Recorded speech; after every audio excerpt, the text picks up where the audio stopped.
gitu. Nah, next, selanjutnya ada AR CAPTCHA. Nah, coba dilihat dulu ya, CAPTCHA pakai AR.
Oke, ada yang bisa menjelaskan kira-kira itu aplikasi apa atau fitur apa atau bikin apa?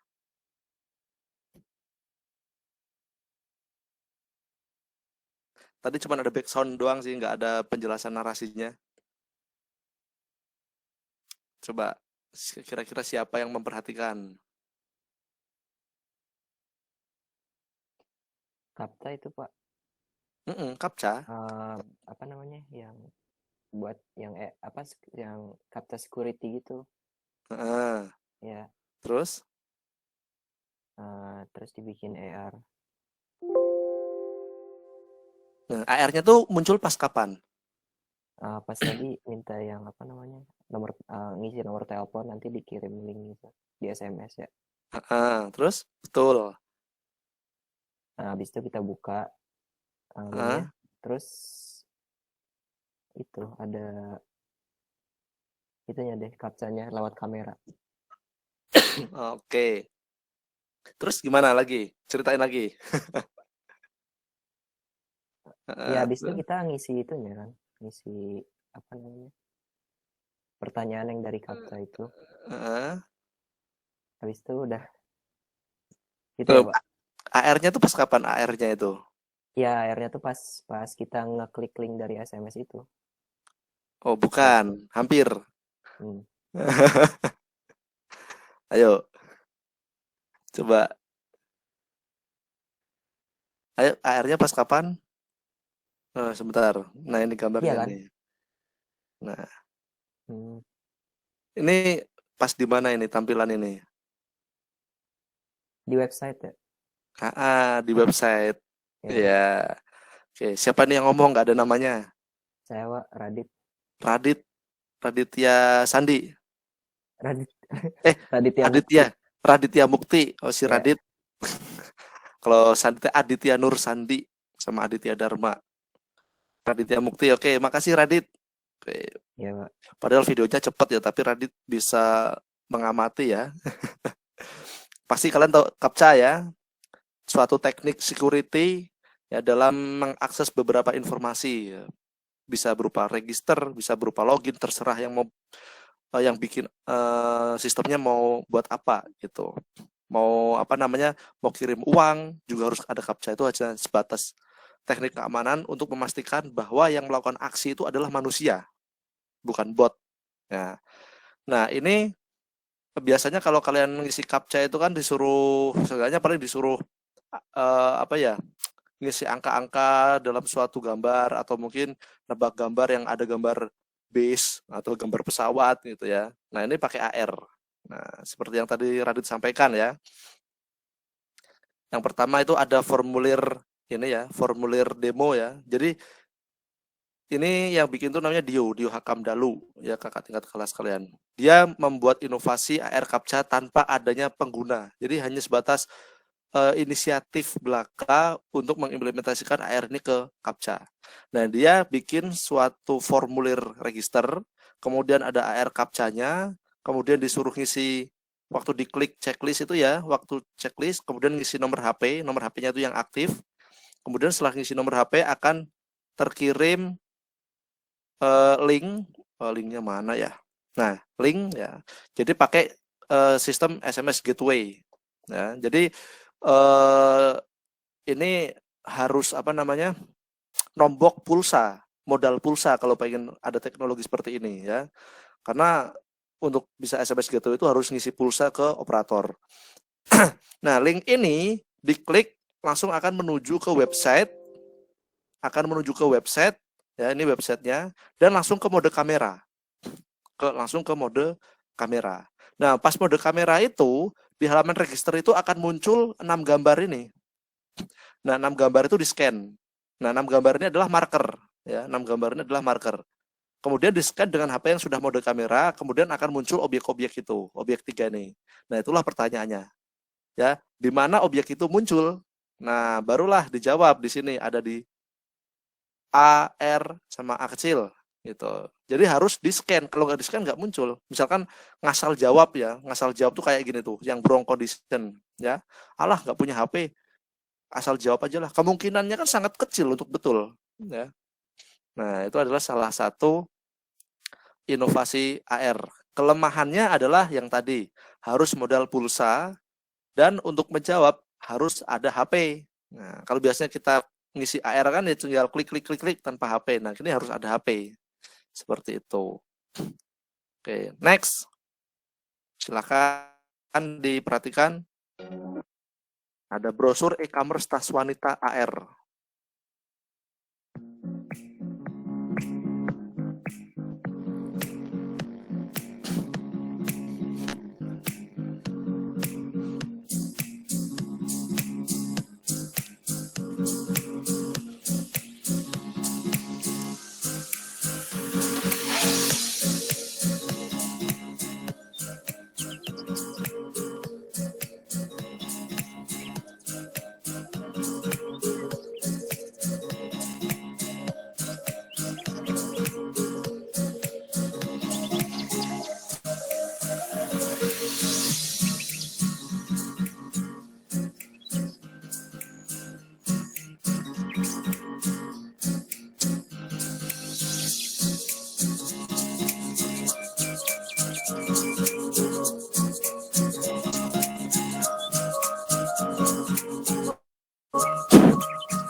Tuh, habis. Oke, bikin apa ini? bikin aplikasi AR buat nyeken nih Pak, brosur gitu. Brosur Namanya siapa dulu? Fauzi Pak, Oh, Fauzi. Oke, bikin aplikasi untuk nyeken itu Pak gambar tasnya itu. Jadi kita bisa lihat ini, misalnya kita mau beli tas itu, terus pengen lihat kalau misal dia warna ini, warna biru misalnya, jadi bisa ngelihat desainnya gitu Pak.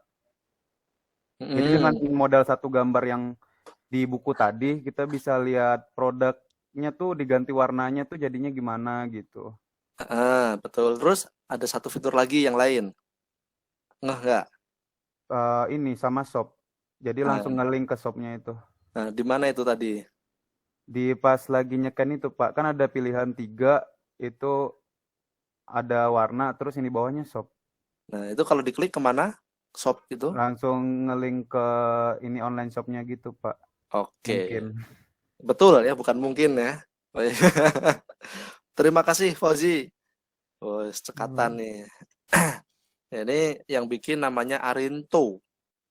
Angkatan 2016 sih, agak telat ya, karena ada kendala keluarga ya dia ya. Jadi bikin aplikasi. Ini yang jadi modelnya juga pemenang Gemastik ya sebelumnya ya, juara 3 itu, si Eureka. Nah, si Arinto ini bikin aplikasi untuk promosi produk, yaitu brosur. Di mana brosur ini adalah sebenarnya marker juga untuk AR. Nah, cara promosinya yaitu dengan teknologi AR. Yang pertama di brosur itu ada QR code ya. Ini link untuk mendownload Jadi si pengguna itu kalau pengen pakai aplikasinya harus download dulu melalui QR code itu ya. Tapi kalau mau nggak download ya nggak apa-apa, nggak maksa gitu. Kemudian diinstal, aplikasinya diinstal. Aduh jauh banget. Kemudian dibuka. Nah, aplikasinya dibuka. Nah, brosur ini sekalian menjadi marker, nggak hanya cuma ngasih gambar-gambar tas ya. Jadi sebenarnya waktu itu si Arinto tuh cuma bikin 13 tas aja, nggak semua tas dari toko itu dibikin karena waktunya nggak cukup ya, kasihan kalau bikin semua tas. Nah, kemudian di-scan. Saat di-scan akan muncul objek 3D dari tas yang di-scan itu. Gitu ya. Ke klik. Mana tadi? Nah, di situ itu ada 13 halaman lah katakanlah. Nah, jika ada produk yang memiliki variasi, kan semuanya nggak semuanya ada variasi, mungkin cuma ada satu warna. Nah, ada produk yang memiliki variasi warna. Nah, di situ ada 3 tombol untuk milih warnanya, blue, coklat, and green. Kemudian di bawahnya ada tombol shop now, ya. Kemudian jika diklik akan langsung menuju ke ini Tokopedia kemarin. Tokonya ada di Tokopedia. Nah, gitu. Itu teknik promosi yang baru ya.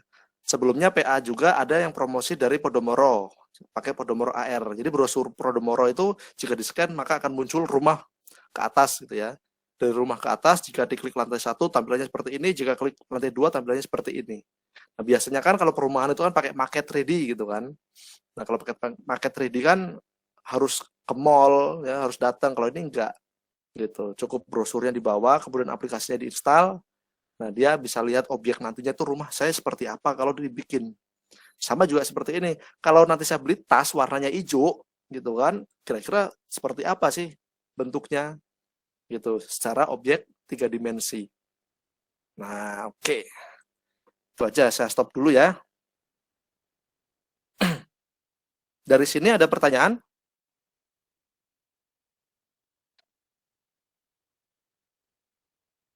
Ada pertanyaan? Pak, mau tanya, Pak. Ya. Nanti untuk pembuatan AR itu lewat aplikasi apa ya, Pak? Kalau boleh tahu. Oh, nanti sih sebenarnya saya mau kasih tahu, tapi kalau udah tanya ya udah. Nanti mau pakai aplikasi utamanya Unity sama Vuforia. Oke, Pak. Tapi nanti untuk kajian pertama kita akan belajar Spark AR. Spark AR itu aplikasi untuk membuat AR dengan mudah dan cepat, tapi pakai template ya. Jadi kreativitas kita terbatas lah kalau pakai Spark AR lah gitu. Nah, biar tidak terbatas nanti mulai bukan semester kajian 2 kita pakai Unity sama Vuforia. Tuh, saya mau coba buka aplikasi yang tadi gagal ya, sebentar ya.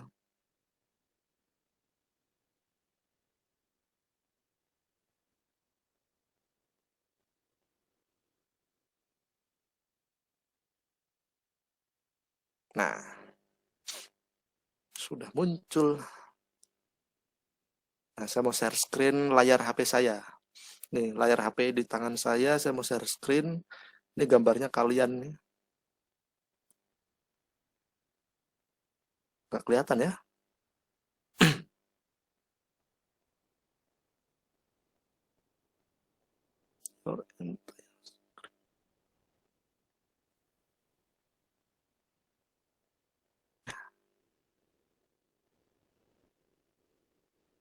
Nah, kelihatan ya?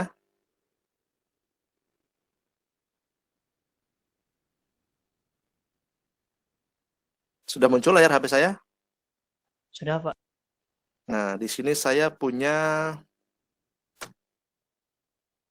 Ada yang pernah lihat ini? Ini pernah saya simpan di lab.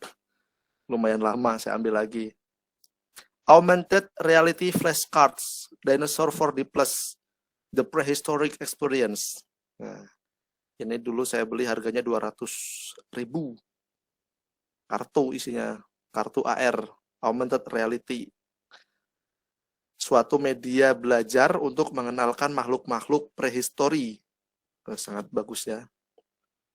Nah, saya lupa ini ada berapa ya, sekitar 20 kartu lah.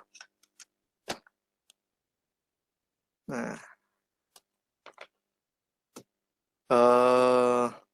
ada kartu ini, ada kartu masternya tuh, kartu awalnya tuh mana ya? Gambarnya adalah dinosaurus. Ini semua itu marker.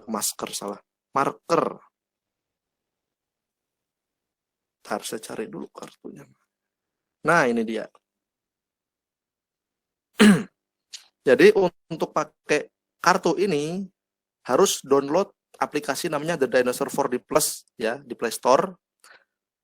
Kemudian kameranya mati. Kemudian buka aplikasinya dan masukkan kode ini. Nah, kode ini tuh sistemnya seperti lisensi Microsoft ya. Satu kartu untuk satu perangkat HP. Jadi kalau misalkan kode ini sudah dimasukkan ke HP saya, ya, maka kartu ini tidak bisa dipakai di perangkat lain walaupun kalian install aplikasi yang sama. Karena aplikasi waktu dibuka pasti minta kode. Nah, inilah nilai jualnya gitu kan. Kayak Microsoft itu kan berbayar, beda sama Linux. Linux kalau mau dikasih lisensi juga bisa, cuman orangnya dermawan sih, jadi gratisin aja gitu. Kalau ini nggak dermawan ini, dikasih lisensi karena konsepnya bisnis. Nah, kemudian coba kita mainkan ya. Saya keluar, namanya Dinosaur 4D Plus.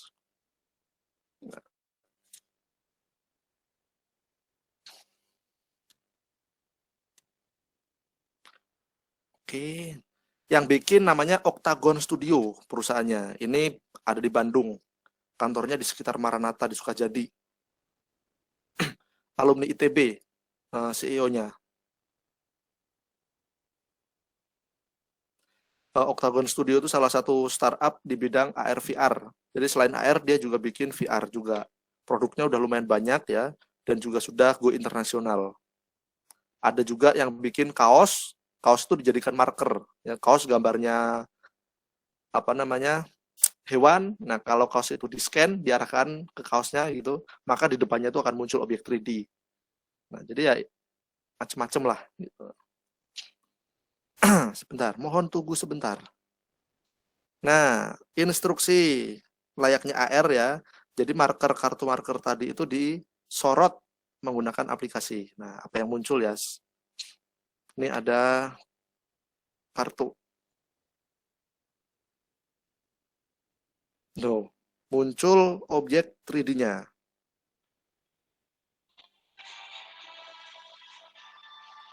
Ada background dan juga ada suara dinosaurusnya. Bisa di-rotate ya, diputar-putar bisa. Kemudian di zoom juga bisa, biar lebih jelas. objek ini akan muncul selama markernya itu kurang lebih 70% marker tersorot kamera. Kalau ditutup, objeknya akan hilang. Nah, kalau dibuka, muncul lagi.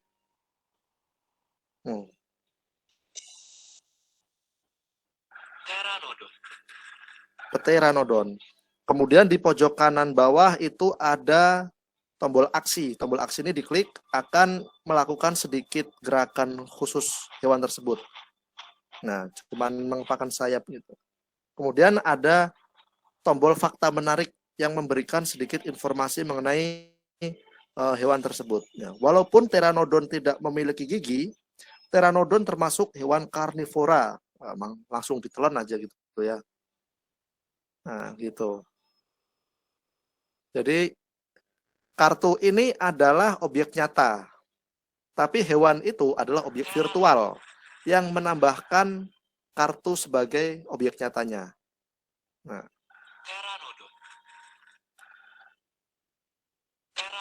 oke, ganti ya. Ankylosaurus. Oke. Nah, jadi belajar hewan prasejarah seperti ini kan menyenangkan kalau buat anak kecil kan. Coba klik tombol aksi ngapain ya.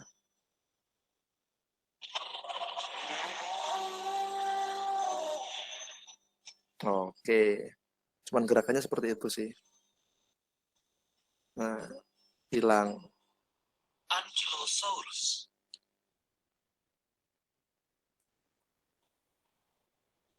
Nah, beberapa efek cahaya akan mengurangi kualitas marker ya, sehingga tidak terbaca oleh aplikasi. Oke, next. Spinosaurus. Nah, lanjut. Rhamphorhynchus. Oke, lanjut. Apatosaurus. Lanjut.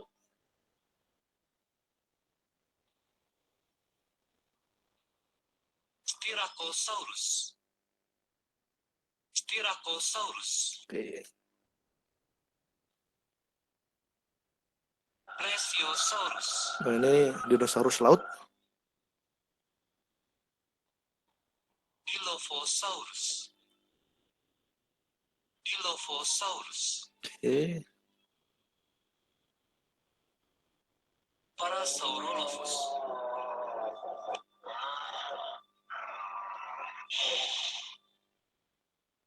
Nah, nih. Triceratops. Nah, beberapa marker memiliki tombol tambahan. Di sebelah kanan bawah itu ada tambahan tulang rangka dan mode kendali. Nah, tulang rangka jika diklik seperti ini. Nah, karena Triceratops itu salah satu dinosaurus yang terkenal dan suka dipamerkan di museum ya. Ada Triceratops, ada T-Rex, nanti juga T-Rex ada. Kemudian ada mode kendali. Nah, ini bisa dijalanin, ini jalankan. Lu mau kemana dia? Nah, ini kan menyenangkan tuh. Belok kanan. Nah, tidak semua dinosaurus ya bisa di mode kendali seperti ini ya. Lumayan kayak main remote control gitu.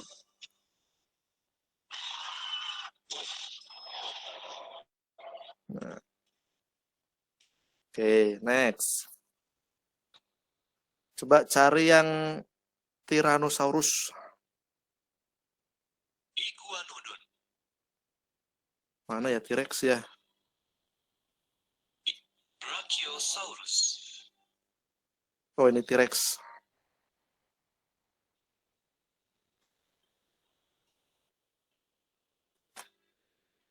Nah.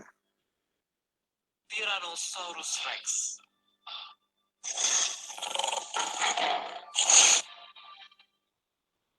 Tyrannosaurus Rex. Tyrannosaurus Rex. Coba di mainin.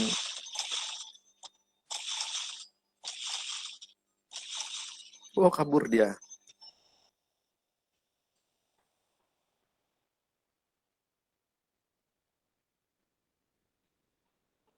Wah, hilang. Nggak kebaca cahayanya.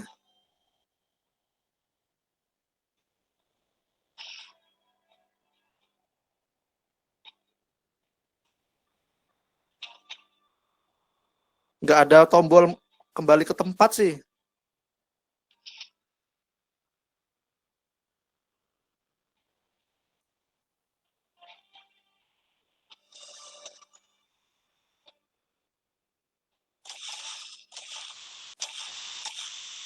Nah, balik.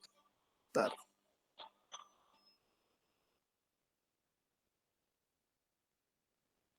Nah, gitu aja ya. Ini salah satu.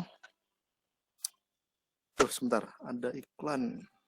Nah, jadi satu pack kartu ini harganya kurang lebih dulu sih 200.000, sekarang nggak tahu berapa, apakah masih dijual apa enggak. Ini di tahun 2015 sih dulu ya. Nah, 2015 nih ya. Nah, karena konsepnya bisnis, jangan dibayangkan harga satu kartu ya. Mungkin pengembangan bikin aplikasi sama bikin model 3D-nya, menganimasikan itu juga mahal ya. Tapi kalau misalkan bagian marketingnya itu bagus ya, dijual di anak-anak SD, SMP, SMA, atau mungkin di pameran-pameran, atau mungkin sebagai cedera mata. Nah, ini juga sangat menguntungkan itu dengan harga 200.000. Padahal cuma kartu-kartu ya. Kalau ngeprint kartunya seperti ini sih ya murah ya, harga kartunya itu kan murah. Ya. Harga kartunya itu murah. Mungkin yang mahal itu adalah lisensinya tadi itu. Kalau harga kartu seperti ini nyetak di Pagarsih juga banyak ya, di Pagarsih Bandung ya. Kertasnya juga kertas biasa sih, 200 gram. Nah, gitu aja. Saya stop share dulu ya.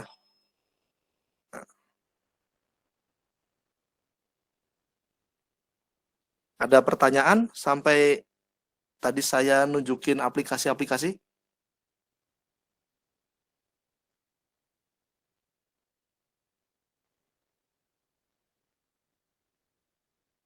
Udah pada paham semua maksudnya?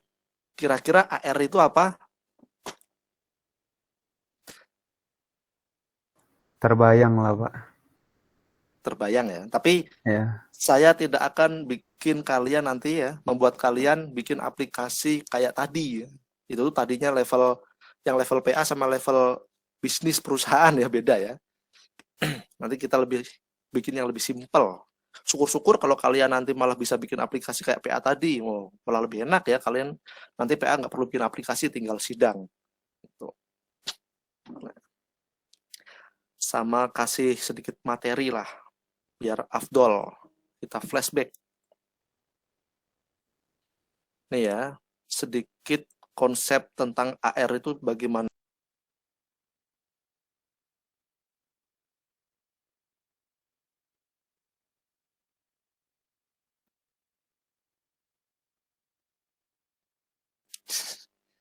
Maaf, salah ngeklik tombol close.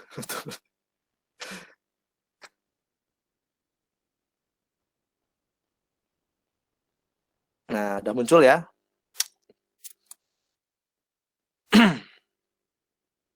Saya play dulu. Ting.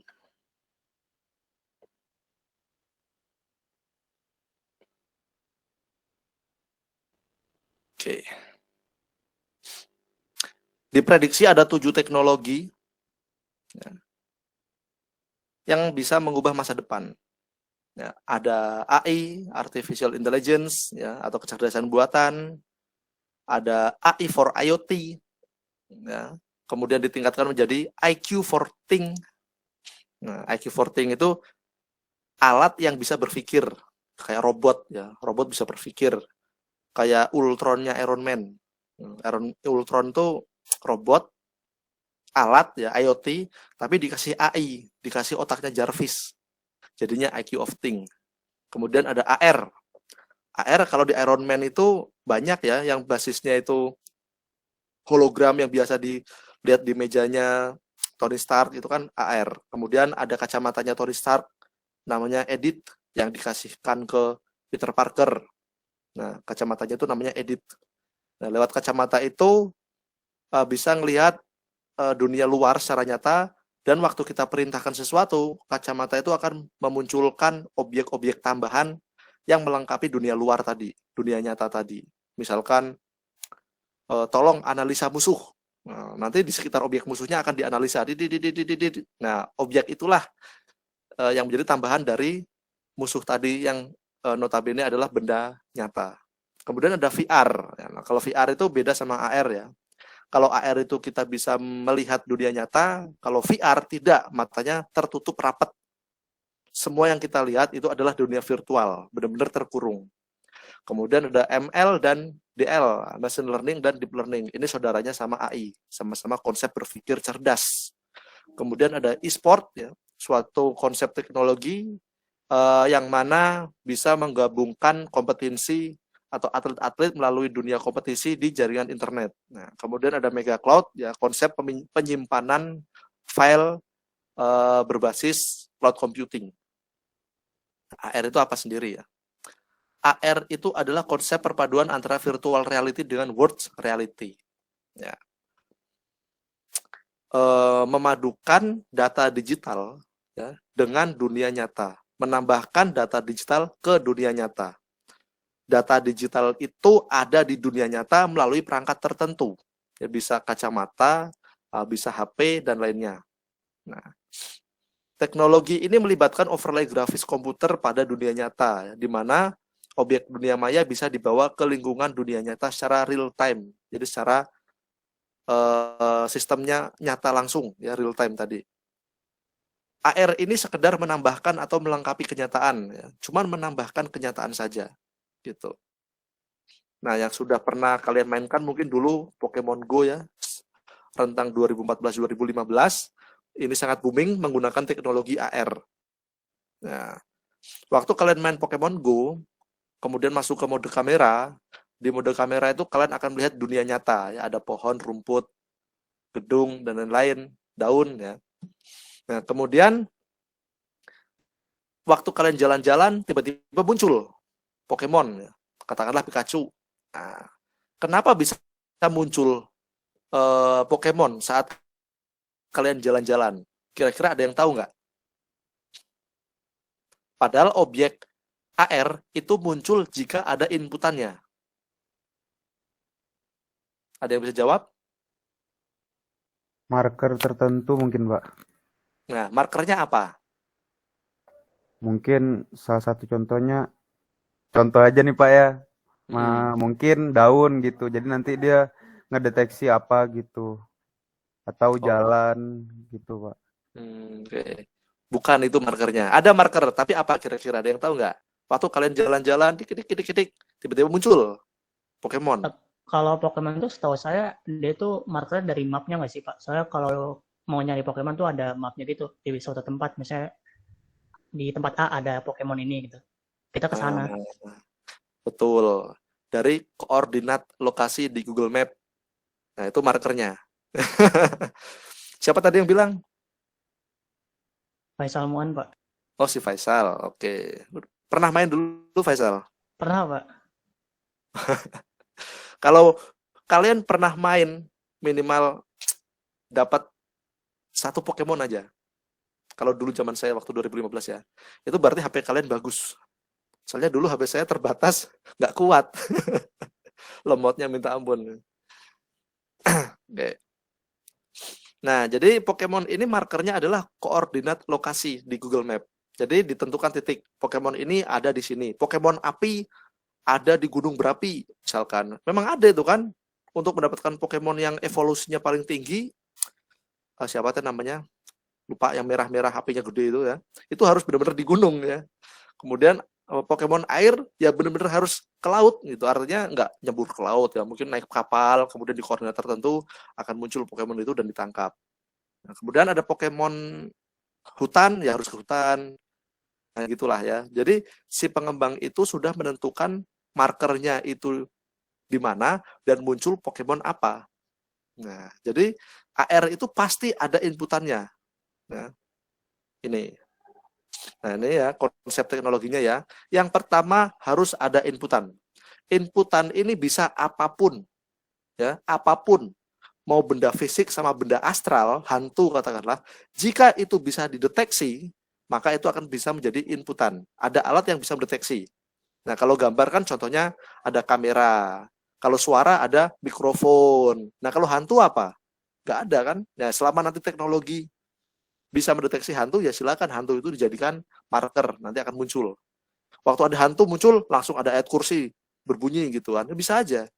Ya, silakan gitu.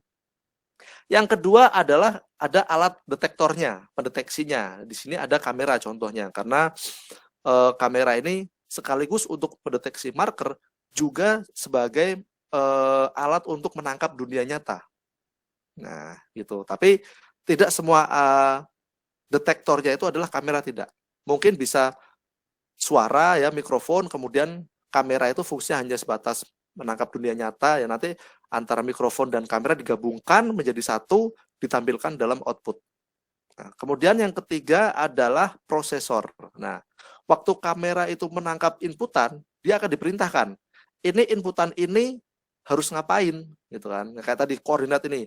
Kita ada di taman yang muncul Pokemon apa? Oh, ternyata Pokemon Pikachu. Gitu. Oh, Pikachu itu misalkan di PLN gitu kan. Oh, kita lagi di PLN nih, munculin Pikachu. Nah, itu adalah kerja prosesor. Jika markernya ini, maka outputnya apa? Jika markernya ini, maka outputnya apa? Nah, ini adalah software, ini tugasnya Vuforia. Nah, Vuforia itu nanti softwarenya berupa database marker. Nah, setelah diproses, maka dikeluarkan hasil prosesnya, yaitu output. Output ini bisa berupa layar, bisa berupa speaker, ya, atau mungkin bisa berupa tindakan, ya, mesin, ya, motor. Dan misalkan jika ada suatu ini, marker ini, nanti motornya bergerak, alatnya bergerak. Nah, itu artinya suatu tindakan dari suatu proses. Nah, itu arsitektur dasar dari AR. Ini nggak perlu lah, udah saya jelasin. Nah, AR sendiri punya metode inputan. Yang pertama menggunakan marker. Ya, kalau tadi marker itu menggunakan suatu gambar, ya. Kalau zaman dulu itu menggunakan gambar hitam putih seperti barcode, QR code, tapi sekarang sudah menggunakan gambar biasa, ya, gambar yang warna. Contohnya tadi ya, seperti dinosaurus tadi itu salah satunya marker, seperti PA tadi juga marker, dan juga ada yang markerless. Nah, markerless itu tidak menggunakan gambar. Ada beberapa. Contohnya adalah face tracking, ya. Ini menggunakan susunan algoritma wajah orang. Dia bisa mendeteksi ada 2 mata, ada 1 hidung, 1 mulut. Berarti itu muka gitu kan. Walaupun itu sebenarnya gambar muka, tapi ya terdeteksi. Nah, contoh yang sering kalian mainkan misalkan ada di Snapchat, ya. Waktu kalian arahkan kamera ke muka kalian, maka akan muncul hewan-hewan atau mungkin aksesoris-aksesoris di muka, atau mungkin di filternya Zoom juga ada AR juga seperti itu, menggunakan face tracking. Ya, pasti kalian pernah lah ya. Wih, di mukaku ada pita-pita, ada kacamata, ada kumis, ada macam-macam lah. Atau mungkin yang nyerimin lagi juga ada ya, yang mukanya berubah jadi kuda. Nah, itu kan kuda itu kan animasi sebenarnya kan, objek 3D juga itu.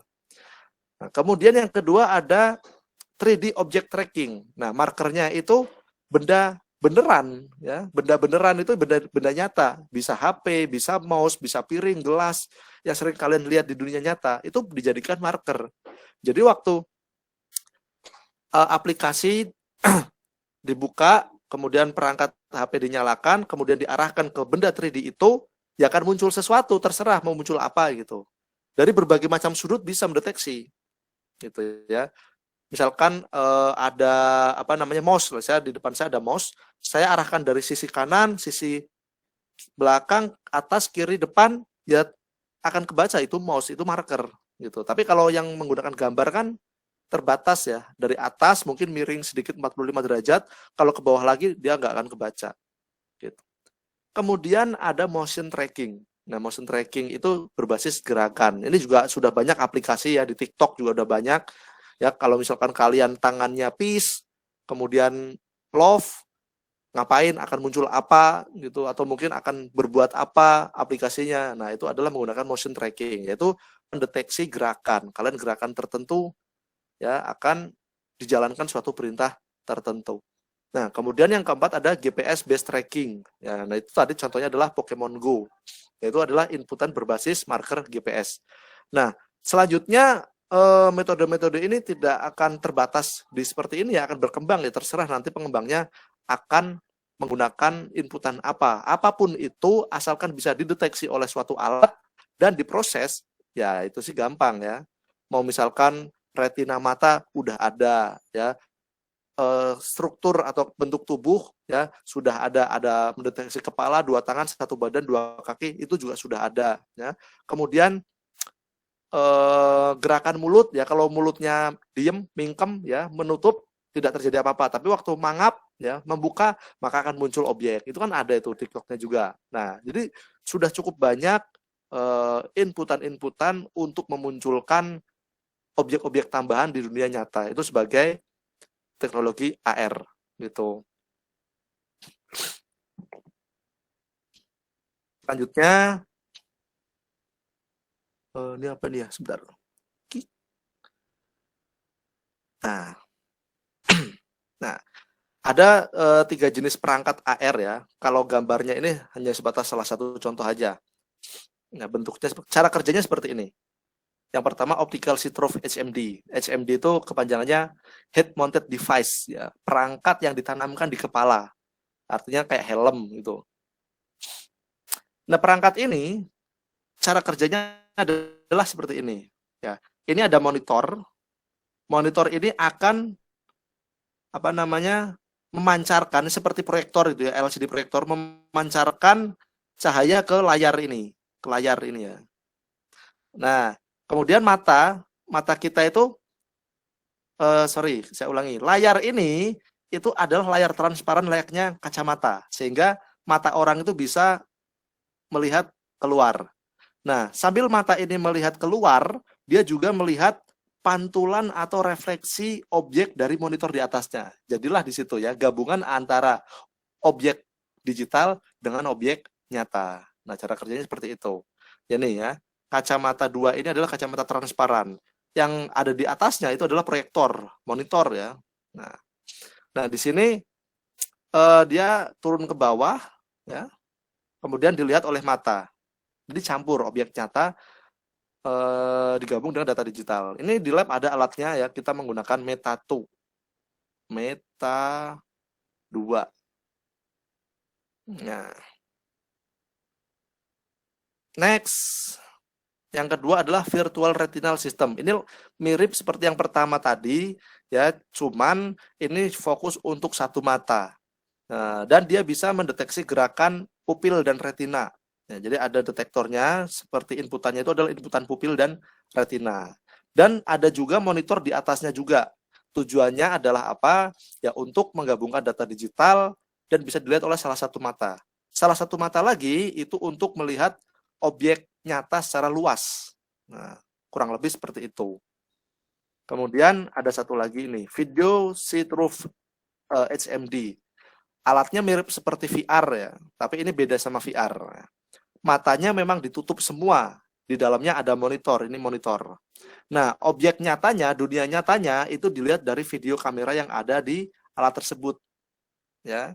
Jadi di monitor ini sudah muncul objek digital, ya di monitor ini sudah muncul objek digital dan digabungkan dengan objek nyata yang ditangkap oleh kamera di luarnya. Nah, jadilah gabungan antara data digital dan dunia nyata juga. Nah, kurang lebih seperti itu. Oke, mungkin itu saja materi konsep AR ya yang bisa saya jelaskan. Ada pertanyaan sampai sini?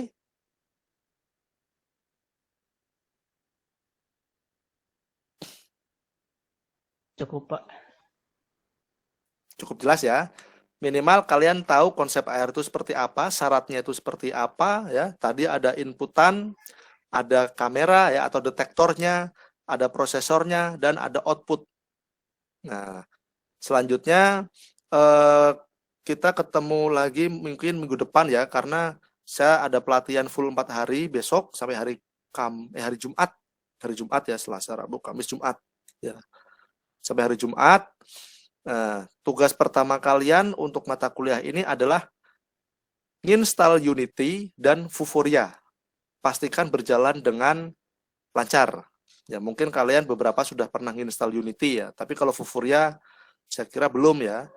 Nah, untuk cara installnya boleh kalian cari-cari dulu di YouTube ya, karena rencananya kita itu 1 minggu ada 2 kali pertemuan. Masing-masing pertemuan itu 2 jam. Saya khawatir 2 jam itu nanti untuk praktikum nggak cukup ya. Jadi untuk hal-hal seperti itu ya, troubleshooting, gimana sih cara installnya, atau ada error-error seperti itu mungkin kalian bisa inisiasi nyari di YouTube atau internet atau di Google, bebas gitu. Nah, rencananya juga dari 2 kali pertemuan 1 minggu itu nanti kita setiap minggunya hanya sinkronus 1 kali saja ya, yaitu di pertemuan yang pertama, yaitu di hari Selasa ini. Nah, hari selanjutnya adalah untuk evaluasi tugas-tugas atau kuis-kuis hasil dari praktikum di pertemuan pertama. Jadi di pertemuan pertama itu kalian benar-benar melakukan praktikum dan kalian harus ready laptop ya, kalian atau PC kalian untuk melaksanakan praktikum. Nanti akan saya cek satu persatu ya, dan semuanya saya minta share screen layaknya di lab gitu. Karena Unity itu tidak membutuhkan spek tinggi, saya kira kalian pasti tidak akan ada kendala untuk menjalankan Unity. Boleh kalian menggunakan Unity versi lama ya, dari 2017 sampai 2021, itu semuanya sudah bisa. Cukup ya? Ada yang ingin ditanyakan? Pak, mau tanya Pak. Ya? Tadi kan saya lihat Vuforia di webnya, itu ada downloadan buat Windows-nya aja, ada yang buat plugin Unity-nya. Pilihnya yang mana ya Pak, kalau boleh tahu? Nah, plugin Unity-nya aja, biar cepat. Jadi nanti waktu buka Unity, install pluginnya di Unity. Kalau saya sih cukup dari Windows gitu. Saya sementara masih pakai yang Windows sendiri. Nanti dikoneksikan ke Unity. Iya betul. Oke Pak. Nah, Vuforia itu nanti buat database, markernya ini, objeknya ini, markernya ini, objeknya ini, gitu. Ada lagi yang mau ditanyakan?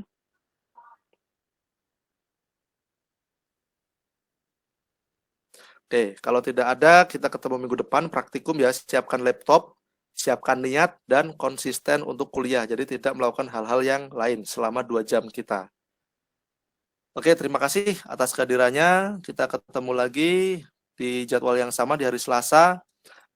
Saya tutup. Wassalamualaikum warahmatullahi wabarakatuh. Waalaikumsalam. Waalaikumsalam warahmatullahi wabarakatuh. Terima kasih Pak. Oke. Makasih Pak. Saya tutup ya. Ya Pak.